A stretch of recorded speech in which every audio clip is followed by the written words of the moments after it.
Installez-vous pour notre conférence dédiée au contrôle technique. Vaste sujet, les intervenants peuvent-ils me rejoindre, s'il vous plaît, sur ces magnifiques fauteuils qu'Equipoto met à votre disposition. S'il vous plaît, les intervenants. Ouh. Est-ce qu'on peut dire aux intervenants qu'ils sont intervenants, s'il vous plaît? Ils ont commencé la conférence dans les couloirs. Venez, venez. Oh, ben on est en famille. Hein. Karine, bien entendu, on va faire... Je ne suis pas un boomer, génération X, mais je mets encore les femmes au milieu. Je ne sais pas. Bonjour Alexandra, comment allez-vous?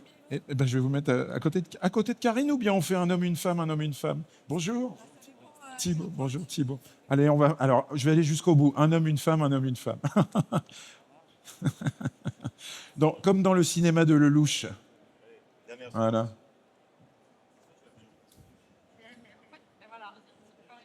Mais je ne suis pas boomer, je suis génération X. Voilà. Donc, 2 années trop tard, ou trop tôt, heureusement. Bonjour à toutes et à tous. Bienvenue sur Equipoto 2025. Vous le savez, c'est le 50e anniversaire du salon, 1975-2025. Et vous pouvez constater que ça a de la gueule, en réalité. Les exposants, les 1400 exposants ont tous mis les petits plats dans les grands pour vous recevoir, chers visiteurs, avec le maximum de convivialité, de démonstration sur les espaces des fabricants d'équipements d'atelier, des professionnels qui livrent les centres de contrôle technique avec les matériels adaptés. Vous avez vraiment un choix, une qualité digne des meilleures éditions qu'ait jamais connu le salon. Donc profitez-en pour passer la journée et vous détendre en même temps que vous pourriez peut-être faire du business. C'est ce que l'on souhaite à nos exposants. Je vous présente les intervenants de cette conférence. De gauche à droite, Thibaut Riester, vous êtes président de Contrôle Plus, réseau de combien de centres de contrôle technique? 19 centres de contrôle technique. À côté de vous, Alexandra Herbel, vous êtes présidente d'Autosur. Bienvenue. Vous avez la couleur de la maison. Hein, ben ouais, c'est ça. Et la couleur du siège. À côté de vous, Bernard Bourrier, comédien. Non, pas du tout, pardon. Président d'Autovision. Vous avez une deuxième carrière qui vous attend, vous le savez. Pour les gens qui connaissent Bernard Bourrier, vous allez découvrir pourquoi je dis ça. À côté de vous, Karine Bonnet, vous êtes présidente de Decra Automotive. Et à droite, Bertrand Billot, vous êtes président de la branche contrôle technique de la FNA et contrôleur technique de terrain également, disons-le très nettement. Alors, pourquoi est-on ensemble ce matin?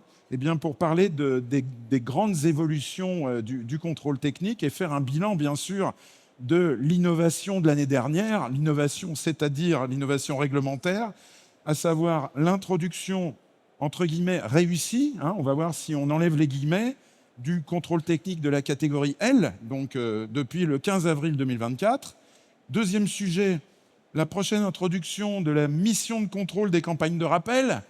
Takata, voilà les Dalton. Et troisième sujet, à plus long terme, il y aura une discussion au niveau européen, et ça, on va y venir en fin de conférence, sur la proposition de directive européenne qui viserait, je le mets au conditionnel, à rendre le contrôle technique annuel, oui, pour les VP de plus de 10 ans.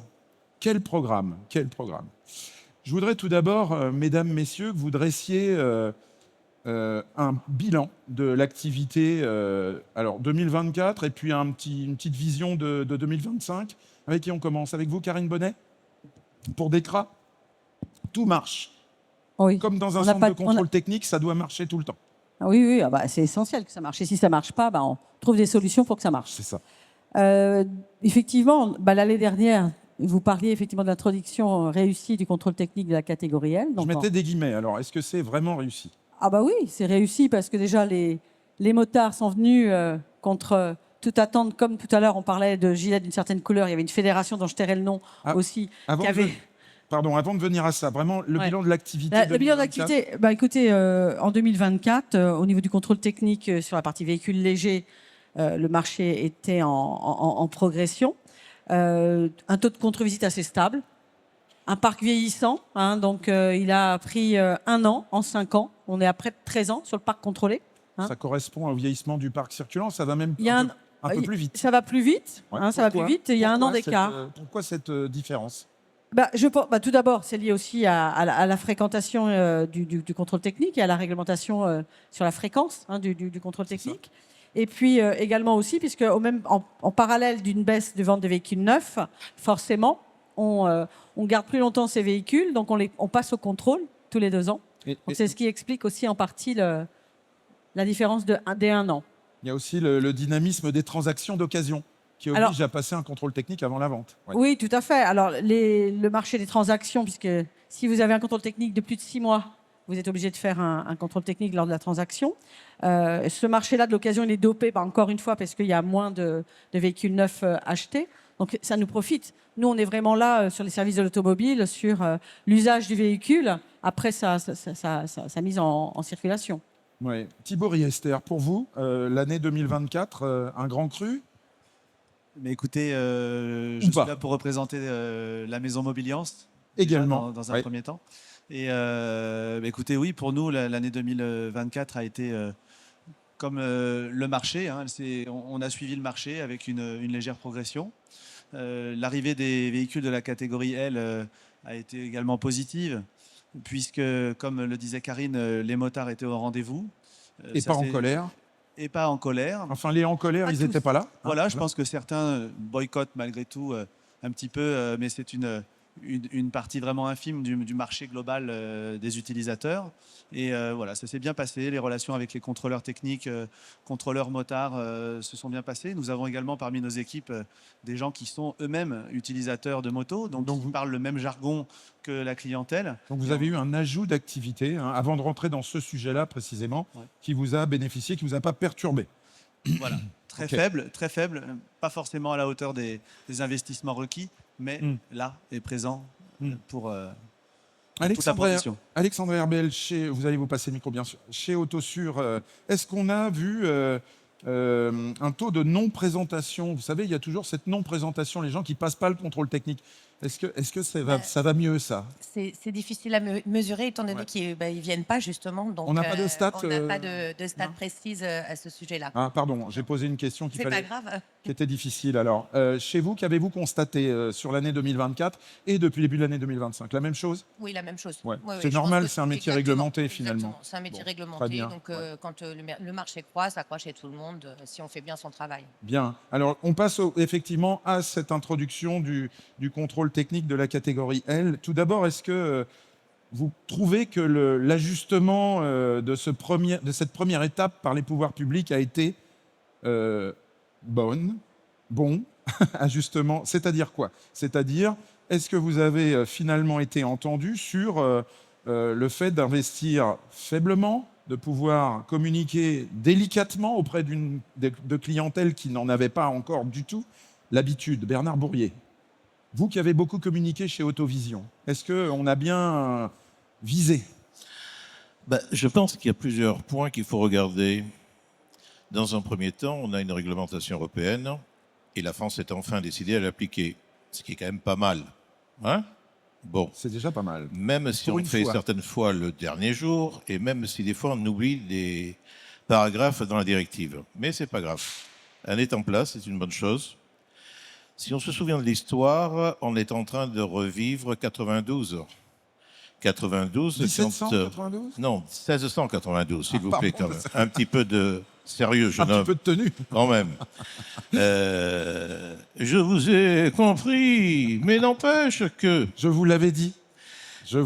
Bon, il n'empêche qu'en 92, quand on a mis la généralisation du contrôle technique, on avait une périodicité qui était 5-3-3.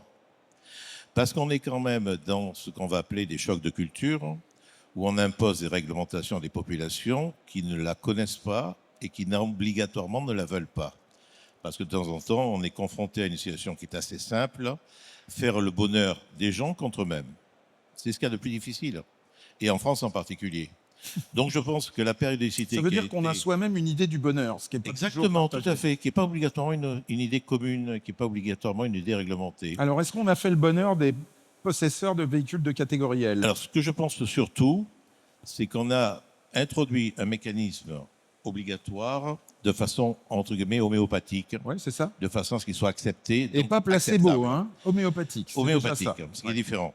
Et je crois que toute réglementation, quand elle n'est pas acceptée par des populations, devient à terme une mauvaise réglementation. Donc on a bien fait. Aujourd'hui, si l'on constate 30 ans après la réglementation de 92, donc de 91, on s'aperçoit que c'est commun, que c'est applicable et qu'il n'y a pas de rejet. Et ça veut dire quoi? Ça veut dire qu'il faut faire très attention quand on veut jouer avec des textes ainsi, qui touchent toutes les populations, comment on va les construire. Et on va reparler tout à l'heure sur le projet directive européenne, où là encore, on va se retrouver avec le même souci. Donc, pour constater, répondre à votre question, oui, ça s'est bien passé. Oui, le marché a répondu. Non, le marché n'est pas assez important. Mais comme nous sommes aussi, par nature, des commerçants pour faire vivre la mission publique, on n'en a jamais assez. Mais il n'empêche que la réalité, elle est positive. Bertrand Billot, non seulement vous représentez les artisans à travers la FNA qui ont des centres de contrôle technique, mais en plus vous êtes motard. Oui, motard Alors, et contrôleur technique. Donc jugé parti ou pas? Non, donc, je plaisante. non, mais c'est important sur l'accueil d'être. Ça rassure tout de suite, effectivement, le motard si d'un coup il se rend compte que le contrôleur technique est bien motard. Partagez-vous l'enthousiasme de vos confrères? Sur la mise en place du contrôle technique de la catégorielle. Donc nous, faut savoir que le maillage des centres de contrôle technique, c'est beaucoup de chefs d'entreprise. Rapprochez le micro. C'est énormément d'entreprises en fait qui fait le maillage donc de ces centres de contrôle technique. Et donc on est souvent contrôleur, on est gérant, on a un ou deux salariés, 2 ou 3 salariés, c'est la très grosse majorité des centres de contrôle. Et donc là on avait des décisions à prendre qui étaient hyper compliquées au niveau investissement. Est-ce qu'il fallait investir? Est-ce que vraiment ça allait se mettre en place? Il fallait se former. Heureusement, là, il y a eu les centres de formation donc, qui ont eu la grosse difficulté entre le mois d'octobre et la mise en place du contrôle technique. C'était très léger pour nous proposer donc, ces formations-là. Après, il fallait motiver nos contrôleurs également à venir dans la catégorielle. Oui, c'est ça. Donc, c'est-à-dire que c'était quand même pas si simple sur le terrain. Sur le terrain, Voilà, beaucoup de doutes au départ. Ouais. Moi, j'avais des motards, j'ai une équipe de 12 contrôleurs. J'avais des motards, je leur proposais donc de venir. Au début, ils avaient peur de se fâcher avec leurs copains, donc ils ne souhaitaient pas. Et après, en discutant... C'est-à-dire qu'ils sont venus avec une cagoule sur la tête, c'est ça? En janvier-février, En plus quelques du mois casque. avant. Mais par contre, ils avaient beaucoup de questions des motards, du monde de la moto. Ils avaient beaucoup de questions. Et il y en avait même, ils les connaissaient, parce qu'ils les connaissaient pour leur VL. Et ils disaient, ah ben non, il faut que tu fasses le contrôle technique moto, parce que j'ai une moto à t'amener. Donc, ça nous a permis donc, de former ces motards-là. Après, donc, est arrivée la mise en place. Et étonnamment, les premiers contrôles dans l'obligation, ils avaient jusqu'au mois d'août pour... 14 août. Oui, jusqu'au 14 août hein, pour nous présenter leur moto, enfin ceux de la catégorielle. Et étrangement, dès le début, nous, on n'était pas complètement prêts sur les agréments, sur le matériel. Et dès le début, on a eu de la demande. Ah oui, ok. Et voilà. Malgré la campagne hyper forte menée par les motards en colère. Ça a été le bon étonnement. Ouais, on ne parle pas que des motards, Alexandra Herbel, on parle aussi des véhicules sans permis, des quads, etc. Mais enfin, la grosse catégorie, ce sont les véhicules sans permis. Là, quand même, l'équipement était là, mais les résultats ont donné quelques sueurs froides à leurs possesseurs.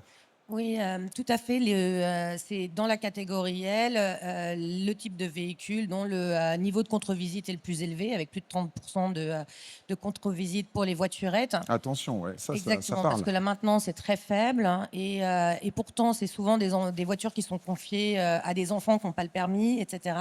Et peut-être que là, il y a de la Et qui communication. peuvent perdre une roue inopinément. Exactement. Parce qu'il y a beaucoup de problèmes de train avant, hein, d'après ce que j'ai Les compris. essieux, les roues, les pneumatiques. Enfin, il y a des véhicules qui, les contrôleurs ont l'impression qu'elles vont tomber en pièces. Merci lors les du parents. contrôle. D'accord. Oui, mais voilà, donc je pense qu'il faut peut-être sensibiliser. C'est l'occasion aussi de sensibiliser les parents, de communiquer auprès des parents, de se dire qu'il faut faire de la maintenance. Après, il y a aussi des conducteurs qui n'ont pas le permis pour diverses raisons qui sont peut-être pas trop amènes à faire de la maintenance sur ces véhicules.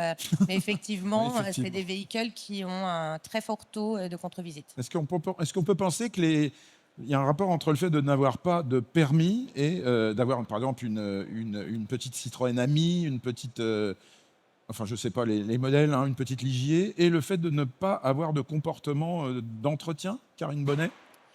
Alors, si on parle des jeunes, c'est souvent les parents qui payent. Hein, donc, Il n'y là, a pas c'est que des jeunes hein, qui ont des VSP. Non, mais là, on hein, parlait voilà. sur les jeunes. On parle des jeunes. Effectivement, dans la population qui ont des voitures sans permis, il y a effectivement les jeunes, il y a ceux qui l'ont perdu, leur permis par exemple, mais il y a aussi beaucoup de gens, et dans certaines régions, on voit bien que c'est un marché très régionalisé, qui n'ont pas forcément les moyens de s'acheter une voiture classique. Oui. Donc effectivement, c'est déjà une population des ménages à faible revenu, qui n'ont pas les moyens de s'acheter une voiture classique, donc encore moins de faire réparer ou d'entretenir ce type de véhicule, sachant qu'aussi, bien souvent, les pièces sont un coût de enfin, le coût des pièces est assez élevé. Terriblement cher. Ouais. Terriblement cher parce qu'il n'y a pas le volume. Hein, il n'y a pas le volume. Ouais. Donc, donc voilà. Donc je pense que ça serait faire un raccourci trop rapide de dire qu'il ne faut pas réparer parce que c'est. Oui, C'est souvent un problème de la moyens. responsabilité n'est pas seulement celle de l'utilisateur, il ne faut pas l'ostraciser. Voilà, tout à fait. Et c'était symptomatique. Hier, nous avons une conférence sur les véhicules sans permis, justement, et on comprenait très simplement, et moi ça m'a absolument éberlué, qu'il n'y a pas du tout de réflexion chez les constructeurs de micro-voitures sur un marché après-vente. C'est-à-dire, personne ne dit rien. C'est quand même très étonnant, quoi. Donc tout est à faire. Thibaut Riester, je vous vois approuver. Chez vous, vous avez constaté la même chose, bien évidemment. Oui, tout à fait. Est-ce que la mission d'information du public est essentielle dans votre métier, dans ce cas-là? Évidemment, c'est très important et on a besoin des pouvoirs publics pour nous aider à faire passer des messages. On parle des voiturettes sans permis là, mais on a également la catégorie des cyclomoteurs, qui sont des véhicules Alors, on a également. les 50, oui. Voilà, Alors, c'est on va ça. en parler de ça, oui, tout à fait. Et aujourd'hui, on ne les voit clairement pas dans nos centres. La périodicité des 5 ans puis 3 ans explique sûrement cela, en partie, puisque souvent la durée de vie de ce type de véhicule n'excède pas les 4 ans. N'oublions pas que ce marché s'est effondré ces dernières années, en parallèle de la croissance de celui des véhicules sans permis. Hein. Voilà, ouais, tout à fait. Parce qu'on préfère offrir, quand on a des sous, à son enfant de 14 ans, amie. une voiturette plutôt qu'une 203 SP avec un guidon torsadé. Plus safe, enfin plus sécurisé pour l'utilisateur, évidemment. Ouais. Donc, vous avez bien constaté l'absence de cette catégorie-là. Pourtant, on continue sur la réglementation. Cette année, vous avez de nouveaux équipements. Karine Bonnet? Alors, cette année, en 25, on a eu le sonomètre, qui est la mesure des émissions sonores pour la catégorie L. Donc, c'est implanté au mois de juillet. Donc, ça concerne évidemment les scooters avec un pot de détente. C'est ça, et puis les motos. Et toutes les motos, bien sûr. Et c'est l'année prochaine qu'il y a, si on parle de la partie cyclo, c'est l'année prochaine qu'il va y avoir un nouvel équipement. Donc, le céléromètre. Cette fois, c'est pour contrôler la vitesse. Et il y en a sur le salon, allez voir. Hein, oui, il y en a sur le salon, effectivement. Capellec, en particulier, je cite. Entre autres. Entre autres. Ouais. Je l'ai vu chez Capellec, alors je le dis. Voilà. Donc, effectivement, il y a le céléromètre l'année prochaine, au mois de mars 2026. Et c'est là où on touche du doigt un peu la problématique de notre délégation de services publics. Et puis, on est aussi des commerçants et des commerces de proximité. La difficulté, c'est qu'on connaît mal ce parc roulant des cyclos. Mais la fréquence de 533, elle n'est vraiment pas adaptée puisque leur durée de vie est beaucoup plus courte. Et donc l'année prochaine, investir sur un céléromètre alors qu'il y a très peu de cyclos qui se présentent, bon, voilà, l'équation est compliquée justement pour des chefs d'entreprise indépendants de se poser la question. Je me tourne vers Thibaut et vers Bertrand. Effectivement, de savoir si on doit investir alors qu'on a très peu de cyclos. Mais parallèlement à ça, on se doit aussi, puisqu'on a cette mission de service public, d'inciter quand même les jeunes propriétaires de cyclos ou les parents aussi, sensibiliser tous ceux qui utilisent un cyclo à venir se présenter dans un centre de contrôle technique. Puisque quand on regarde, on parlait tout à l'heure des taux de contre-visite, même s'il est élevé aussi sur les voitures sans permis, il est à peu près au même niveau sur les cyclos. Près de 30% également, alors même s'il y en a très peu qui viennent. Donc, en termes de statistiques, ça ne veut peut-être pas encore être significatif, mais ça veut dire que c'est important quand on sait que c'est essentiellement en dehors de la plaque d'immatriculation, ces problématiques de pneumatique et de frein ou de direction. Donc, c'est probablement les scooters et les cyclos, la tranche de véhicules la moins entretenue aussi. Voilà, c'est certainement. peut-être pour ça qu'ils ne viennent pas. Et puis ils sont pour la plupart débridés. Donc c'est sûr que peut-être que l'annonce d'un céléromètre l'année prochaine va encore les inciter à davantage éviter le contrôle technique. Donc, on compte sur vous et sur Mobiliance et sur la FNA pour oui, bien sûr. Et un puis, dialogue fructueux avec les pouvoirs publics à ce sujet. Je voudrais qu'on passe au sujet suivant maintenant parce qu'on a bien traité la catégorie L.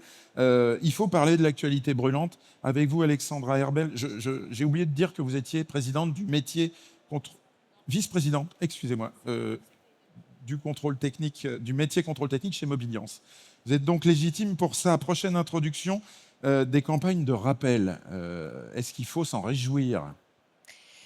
On fait allusion aux airbags Takata. Exactement, ça a commencé par les airbags Takata et le contrôle technique a été impliqué très tôt parce que dès 2024, on a eu des démarches proactives en affichant dans tous les centres l'information concernant le risque lié aux airbags Takata.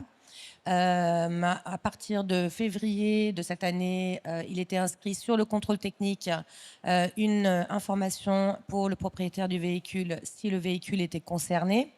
Donc là, on passe à l'étape suivante, c'est vraiment l'incitation à faire les réparations nécessaires à partir de 1er janvier, si le décret est signé. Effectivement, lors d'un rappel grave, le véhicule pourra être mis en contre-visite. On n'est pas sûr qu'il soit signé ou c'est juste une question de temps? Moi, j'attends toujours que ça soit signé pour être sûr que ça soit signé. Normalement, ça devrait avoir lieu. On a déjà, on est vraiment bien placé, le contrôle technique, pour apporter l'information concernant les coordonnées du propriétaire au constructeur. Donc, c'est le début d'une relation de travail qui n'existait pas entre le contrôle technique et les constructeurs pour leur permettre d'avoir des données de contact récentes pour informer les gens d'éventuels rappels. Karine Bonnet, la connaissance véritable de l'identité du dernier possesseur, seuls les centres de contrôle technique l'ont. Alors, même les constructeurs, personne normalement, le SIV devrait l'avoir, d'abord. Bon, ah oui, pardon. Le SIV en premier devrait l'avoir. Ouais, c'est certain. Et en fait, ceux qui ont l'information normalement la plus récente, c'est quand même aussi les assureurs. Puisqu'il faut avoir... Oui, et il y a un fichier de l'assurance et de la non-assurance. Donc, effectivement, tout ça peut être croisé très précisément. Tout à fait. Ouais. Parce que nous, on a effectivement l'information du propriétaire du véhicule, puisque normalement, dans la réglementation, c'est le propriétaire du véhicule qui doit amener son véhicule au contrôle technique. Mais on ne le voit que tous les 2 ans. Entre-temps, il peut avoir vendu... son véhicule peut effectivement avoir eu une mutation dont on n'a pas forcément l'information. Ouais. Donc je pense que c'est vraiment l'effort conjugué et la contribution de chacun, le SIV, bien sûr, les constructeurs, les assureurs et nous, centre de contrôle technique, qui devons effectivement tous concourir à faire savoir que être muni aujourd'hui d'un véhicule concerné par un rappel, là on parle de Takata, mais à partir de l'année prochaine, c'est même au-delà de Takata. L'objectif, c'est aussi d'étendre l'implication et la contribution des centres de contrôle technique dans les campagnes de rappel liées à la sécurité routière, bien sûr. Bertrand Billot, quel est l'avis des artisans et doit-on craindre justement que vous deveniez un peu les fourre-tout des campagnes de rappel des constructeurs, qui, on le rappelle, se multiplient quand même? Oui. Bon, c'est important que si ça concerne la sécurité et puis la protection de l'environnement, ça c'est le rôle de notre métier. Donc ça c'est important qu'on donne l'information. Donc ça rentre bien pour vous dans le métier. S'il y a un rappel. La seule chose au jour d'aujourd'hui, est-ce qu'on va être prêt pour le 1er janvier? C'est surtout le listing en fait des campagnes de rappel, les véhicules où ça a bien été réalisé. Du jour où on va mettre une défaillance, il faut être sûr à 100% que ce véhicule-là était mis ou pas à jour. Parce qu'aujourd'hui, on voit qu'il y a un décalage. Des fois, on donne l'information. Comme aujourd'hui, on donne l'information, c'est moins grave, c'est pas une défaillance majeure. Donc, des fois, on donne l'information et là, l'automobiliste dit « Ah ben oui, je l'ai fait la semaine dernière ou il y a un mois. » Donc, il faut absolument régler ce problème avant que ce soit mis en place. Autrement, là, on va rencontrer des litiges avec l'automobiliste, s'il l'a fait, puis qu'on le met en contre-visite. Et après, si on le met en contre-visite, alors si c'est en critique, là c'est hyper important. Si c'est en majeur, qu'il a un délai de 2 mois pour se mettre en conformité, il faut être sûr que l'après-vente puisse le mettre en conformité dans le délai de 2 mois.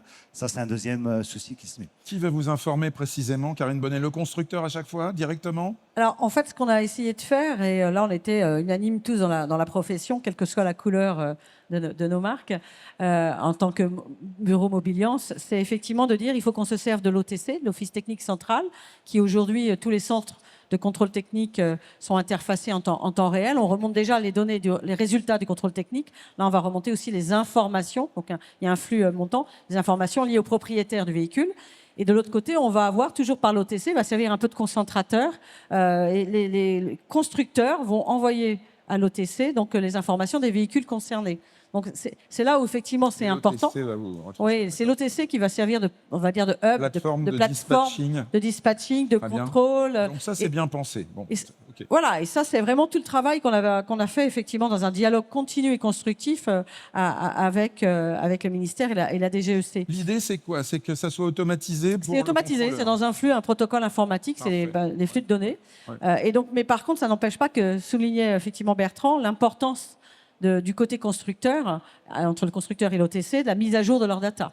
Et tout ça doit être en temps réel pour qu'effectivement, on ne soit pas amené à mettre un automobiliste en contre-visite alors que la veille, par exemple, il a fait les réparations liées à son rappel. Ce qui pourrait immanquablement arriver quand même. Hein. Ce qui arrivera certainement. Ce qui arrivera parfait n'existant pas. Voilà, ce qui arrivera certainement. Et nous, notre obligation, c'est d'expliquer aux contrôleurs et au centre de contrôle technique, en leur donnant les arguments et toute la pédagogie pour qu'eux-mêmes l'expliquent aussi à leurs clients qu'ils ont en face d'eux. Bernard Bourrier, c'est quand même une reconnaissance assez fondamentale de la qualité du contrôle technique en France. Je crois que c'est quelque chose qui est très important que nous sommes en train de vivre, parce que jusqu'à présent, le contrôle technique avait une mission précise, c'est de s'assurer de l'état de la maintenance du véhicule. L'état de maintenance ayant deux vocations, la vocation sécurité routière et la vocation environnementale. Ce sont les deux volets principaux, ce sont les volets historiques. Jusqu'à présent, nous n'avons jamais travaillé sur la conformité du véhicule et des éléments constitutifs du véhicule.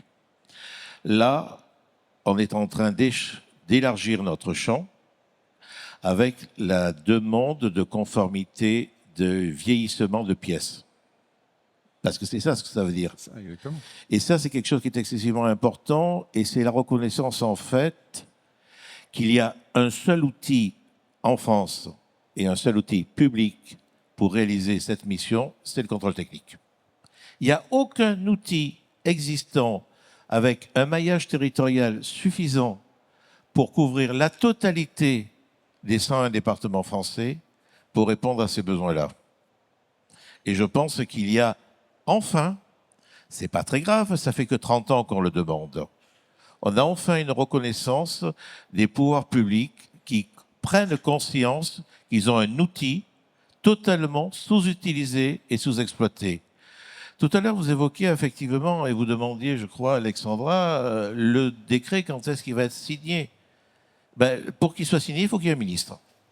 Il faut qu'il y ait un ministre. Et actuellement, je ne vous rappellerai pas l'utilité que nous vivons.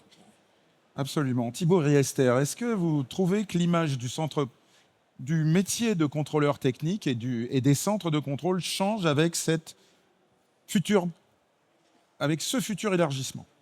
Mais écoutez, oui, bien sûr, je pense que c'est très très positif pour la profession. Ça nous apporte aussi davantage de crédibilité. Comme le disait Bernard et mes confrères, la sécurité routière est historiquement l'élément maître de notre métier, avec l'environnement ensuite.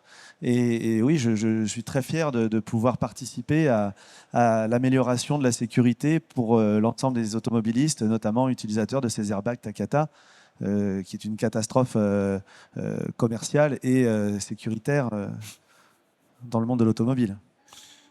Renault ne sera pas vecteur de trafic chez vous, hein, c'est la seule mauvaise nouvelle. Seul constructeur à n'avoir pas mis d'airbag Takata dans ses modèles. Hein, voilà. C'est pour ça que je dis ça. À ce propos, puisqu'on parle de revaloriser l'image, pas revaloriser d'ailleurs, de valoriser davantage l'image du contrôle technique, si on fait un petit détour par le passé, il y a eu des tentatives de faire du commerce. On va citer l'analyse d'huile chez Autosur, mais vous n'étiez pas présidente, Alexandra Herbel. On va citer le Gütesiegel chez Dekra en Allemagne, qui était un certificat lié à la vente des véhicules d'occasion. Est-ce que ça, c'est d'actualité dans vos métiers ou est-ce que plus du tout? Non, plus du tout. Après, on a quand même déjà obtenu une première diversification qui a été aussi d'être centre d'examen du code de la route. Donc ça, par contre, ça perdure. Alors, ce n'est pas dans tous les réseaux de contrôle technique, mais en tout cas, c'est une première diversification qui a été obtenue. Donc non, ce Non. dont tu... Non. Les diversifications, Bertrand Billot non plus. Vous pensez la même chose? C'est pas dans le métier.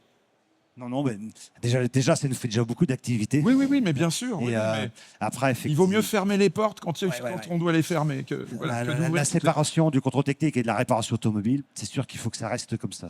Il faut que ça reste bien séparé. Voilà. Donc le passé, c'est le passé. Très bien. Dernière thématique, effectivement, à plus long terme, donc la discussion au niveau européen, la Commission ayant été saisie d'une proposition de directive européenne visant notamment à rendre le contrôle technique annuel pour les VP, pour les automobiles donc, de plus de 10 ans. Bernard Bourrier, vous dites... non, attendez, il dit n'importe quoi, le journaliste. Oui, mais c'est comme d'habitude. Comme d'habitude, absolument. Mais on le connaît, celui-là. Merci, votre honneur. Je vous bénis, mon fils. Non, il y a ce que la presse a repris, parce que ça fait les grands titres, ça y le est. contrôle annuel. Qu'est-ce qu'on peut dire Excusez-moi. comme bêtise quand même? Oui, mais ça c'est vrai en plus. Ouais. Je crois qu'il faut regarder une chose très simple, c'est que ce n'est qu'une petite partie. Aujourd'hui, c'est pas complètement faux. Aujourd'hui, on est dans une discussion qui se passe tous les 10 ans de remise à niveau de la directive. Bien. Et pourquoi elle se remet à niveau tous les 10 ans? Parce que si vous regardez bien, entre 2014, publication de la dernière directive, et aujourd'hui, les véhicules ont un petit peu évolué. Il y a quelques petites générations d'écart en technologie et autres. Ils tombent beaucoup en panne. Eh bien, vous savez, aujourd'hui, pourquoi je vous dis ça? Parce que c'est important, mine de rien. 2012, projet de règlement européen, refusé par tous les États. 2014, on se replie sur une directive européenne transposée en 2018 en France. Et malheureusement, dans la discussion européenne, nous avons quand même un peu brillé par notre absence et nous avons laissé continuer un système sans suivre les évolutions et sans anticiper les évolutions. Aujourd'hui, on s'aperçoit qu'il y a certains États qui sont en train de bousculer le dispositif pour qu'ils veulent que le contrôle technique reprenne un petit peu du retard qu'il a cumulé depuis des années. Oui. Et aujourd'hui, il y a deux volets. Ce qui est une très bonne chose. Et je pense que c'est une très bonne chose. C'est pour ça qu'il y a deux aspects sur lesquels il ne faut pas confondre. Il y a ce sur quoi les médias aujourd'hui se focalisent, la périodicité. Oui, pourquoi pas, c'est un débat. Mais pour moi, ce n'est pas le débat fondamental. C'est comme l'âge de la retraite. Et ce n'est pas là où ça se discute. On doit en parler. Et oui, mais il faut en parler. Mais bon, ça, c'est notre sujet. Après, il y a la réalité de ce qu'on veut faire avec les technologies des véhicules. Et le fait d'avoir un glissement vers les recherches de conformité dans le vieillissement nous ouvre obligatoirement la porte sur des espaces que l'on n'a jamais travaillés. Et ça, cette directive, il faut bien que tout le monde se mette dans la tête que la directive, une fois qu'elle sera appliquée, transposée en droit français, elle va vivre jusqu'en 2040. Ouais, c'est ça. Nous sommes en train de construire le quotidien de 2040 de notre métier. Donc, attention à ne pas se planquer. L'arbre ne planque pas la forêt. La périodicité, Karine Bonnet, ne serait qu'une résultante d'un chantier beaucoup plus vaste.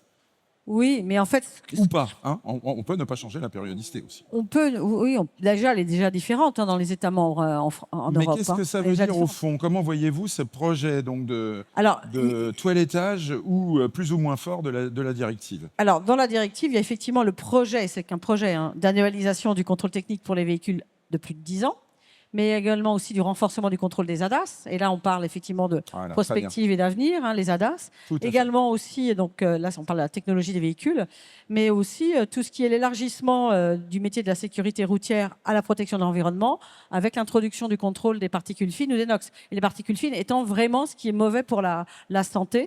C'est pas seulement l'opacité des fumées qu'on contrôle aujourd'hui. Ça fait beaucoup de sujets techniques pour le contrôleur technique. Ça fait beaucoup de sujets techniques. Alors, c'est vrai mais c'est important puisqu'il faut suivre l'évolution technologique des véhicules. Oui. Et sur la partie des ADAS, par exemple, ça sous-entend là aussi, encore une fois, beaucoup de discussions avec les constructeurs à un niveau, même au-delà du niveau européen, puisque si on veut contrôler correctement les ADAS, il faut qu'il y ait une universalité des données.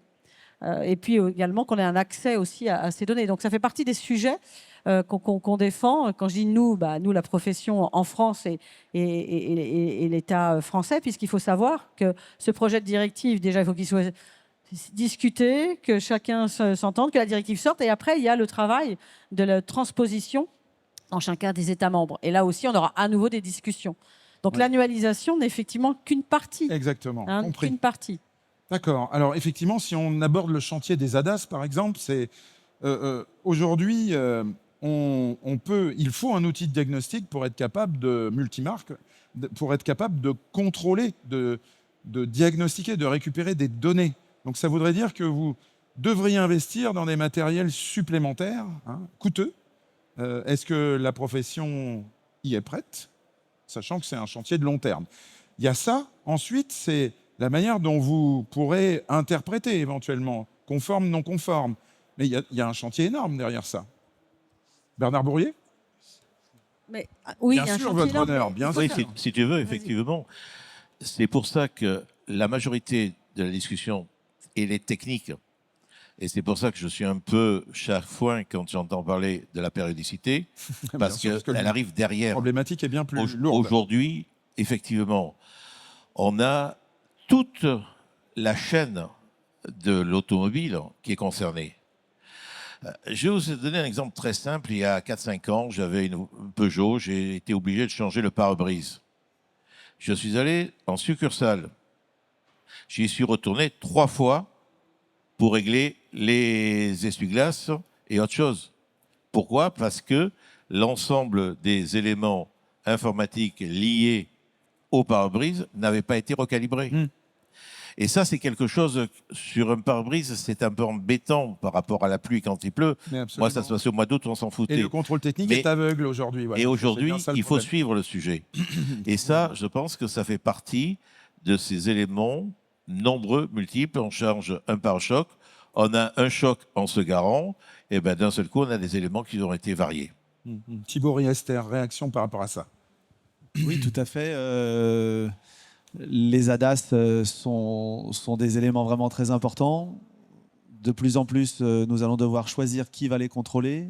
Les constructeurs, les concessionnaires, la réparation après-vente, nous, contrôle technique. Évidemment, je pense que c'est une opportunité pour nous extra, puisque nous sommes quand même crédibles sur le papier pour réaliser ce type de contrôle. Et indépendant, effectivement, séparé de la réparation, et on ne sera pas là pour vendre des pièces détachées de manière éventuellement abusive par certains. Donc la profession aujourd'hui, elle est en écoute par rapport à ça, si j'ai bien compris. Alors, on n'est pas qu'en écoute, on est en discussion quand même. Notre rôle, c'est de... On n'est pas qu'en écoute. Alors, préciser. Ça veut dire qu'on est en discussion alors, au niveau européen et puis dans les États membres, justement, pour savoir qu'est-ce qu'on va contrôler dans les ADAS. Donc là... Je ne vais pas vous faire de résumé, mais c'est à géométrie variable. Il y a constamment des allers-retours pour savoir qu'est-ce qu'on va contrôler exactement. Parce que quand on parle des ADAS, c'est une pluralité d'équipements. Et puis, comment on va les contrôler? Donc, ça, c'est toujours en discussion. Et notre rôle, c'est de faire en sorte bien, que le contrôle technique puisse contrôler les ADAS avec effectivement efficacité, que ce ne soit pas... contredit par les automobilistes, que ce soit accepté, que ce soit, et là, en tant que je prends ma casquette tête de réseau, que ce soit aussi accepté par les affiliés, les partenaires, les centres. De toute façon, on le voit bien avec les fameux freinages fantômes qui existent aujourd'hui. C'est totalement d'actualité, quoi. Donc, il est urgent d'agir. Exactement, il est urgent d'agir. Mais ce qui est important, c'est de pouvoir effectivement doter après d'équipements et la procédure pour que ce soit pas non plus trop un investissement trop lourd pour les centres. Je parle de lourd en termes financiers, mais pas que. Il faut aussi une place. Un centre ne peut pas s'agrandir comme ça du jour au lendemain. Donc ça, c'est vraiment notre rôle.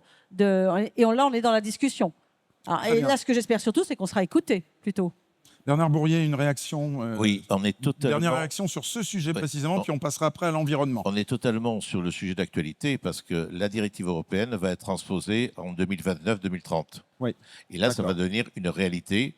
Donc, on a à peu près 4-5 ans de travail. Le calendrier, c'est celui-là. Oui, parce que la publication de la directive 2026, les 3 ans, la France a une habitude de transposer les directives le dernier jour, à la dernière heure, légalement inscrit dans le texte.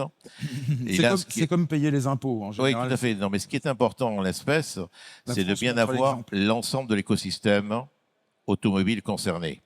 Parce qu'aujourd'hui, qu'on soit concessionnaire, qu'on soit agent ou qu'on soit vendeur de VO, qu'on soit donc après-vendeur ou qu'on soit contrôle technique, on va être tous concernés par ces dispositifs. Et donc, les équipementiers, les premiers rangs et les équipementiers de garage. Donc aujourd'hui, on sait qu'on a nos structures de représentation. Et vous savez, en politique, il y a toujours une notion de seuil critique.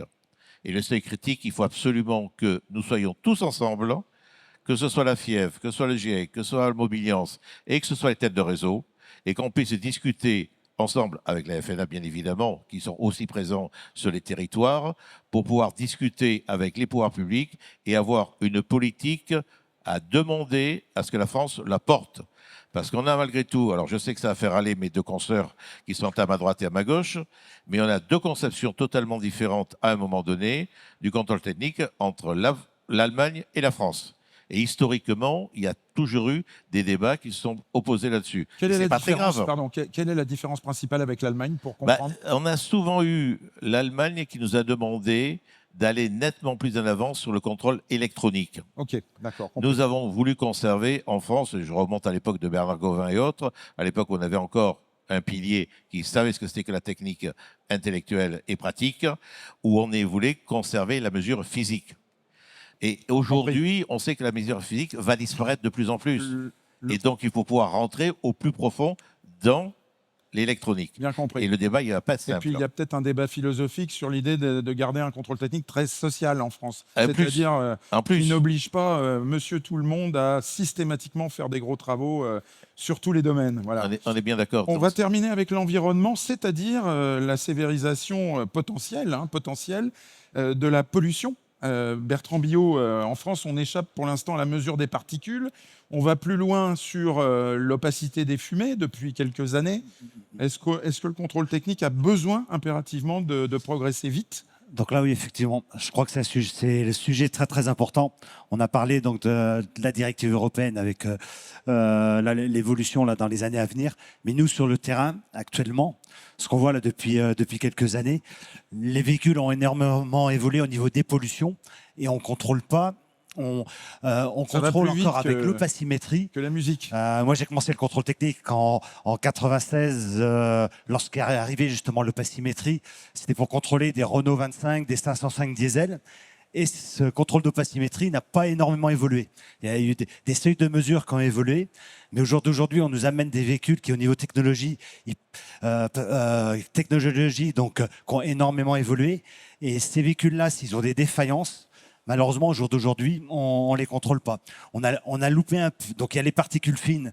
Effectivement, pour contrôler les FAP, il y a déjà des pays donc, qui l'utilisent. Donc, je pense que ça, c'est important assez rapidement qu'on puisse contrôler donc, ces particules fines. Et puis également, s'assurer qu'il n'y ait pas un injecteur qui soit défaillant, une vanne EGR qui ne fonctionne Alors pas là, on normalement. arrive à l'électronique aussi. L'électronique et mesure. Il peut y avoir des mesures. Il peut y avoir des mesures de gaz qui peuvent se faire là sur le salon. Ah ouais. On en a beaucoup discuté. Très intéressant. Et c'est un point. Là, il faudrait que la France, comme disait Bernard Brouillet, là, faut que la France se mette en avant et qu'on puisse contrôler. Parce que on parlait de l'annualisation des véhicules de plus de 10 ans, mais on se rend compte que le parc il vieillit et surtout le kilométrage des véhicules.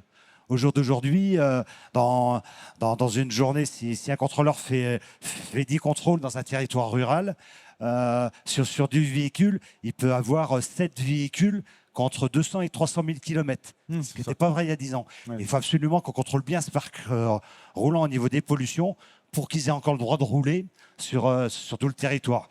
On n'a pas parlé des zones ZFE, mais s'il y a un petit recul sur les zones ZFE... Il y a un gros recul. Il y a un gros recul. Voilà, ouais. Et ben justement, nous, le contrôle technique, là, on a notre rôle à jouer pour s'assurer que le parc roulant soit bien aux normes. Voilà. Karine Bonnet, on parle souvent dans le monde de la réparation d'éco-entretien. Alors je sais bien que ce n'est pas votre métier de faire de l'éco-entretien, ni de l'entretien tout court, mais on peut utiliser pour cet éco-entretien un analyseur 5 gaz, faire une sorte de prise de sang, c'est-à-dire mesurer précisément les gaz.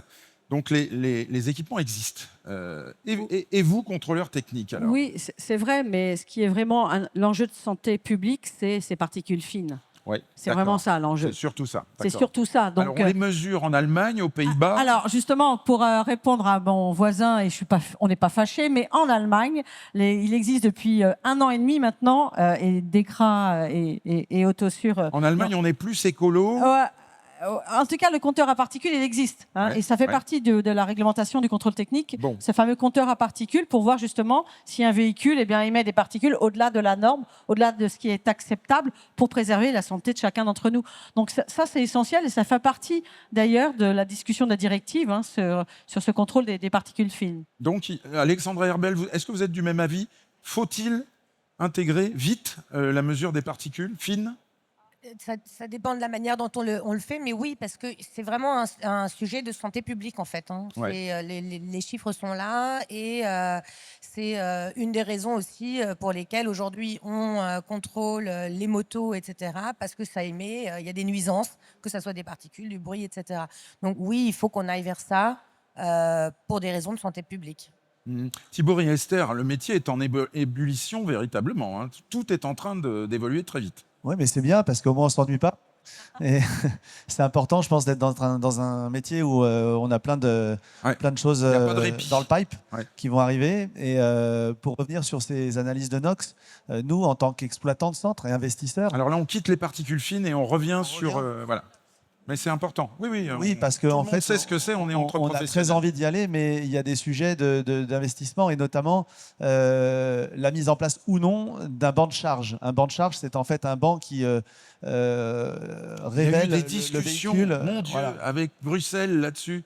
On n'en parlera pas, mais on a voulu faire venir la représentante de l'époque, qui s'appelait Cathy Bitt, de l'Europe. Et enfin voilà, c'était très compliqué a priori. Ouais, donc là, c'est la discussion du moment. Karine parlait de discussion, et on est dans ce sujet-là pour essayer de trouver un compromis qui permette au centre de contrôle de pouvoir s'équiper dans des coûts raisonnables et à pouvoir améliorer la sécurité et la santé publique. Voilà. Vous faites un métier formidable, vous êtes là pour entendre que l'ébullition, c'est le quotidien dans la projection vers l'avenir, que les réglementations évoluent. Et effectivement, votre métier est passionnant. On intègre toujours plus de missions, enfin, dans une mission de service public, on intègre toujours plus de missions liées à l'environnement et la sécurité. Vraiment formidable. Merci de nous avoir éclairés, mesdames, messieurs. Applaudissements pour nos intervenants. Il est 12h15. Le bateau arrive au port. Excellent appétit à tous et très bonne journée sur Equipoto.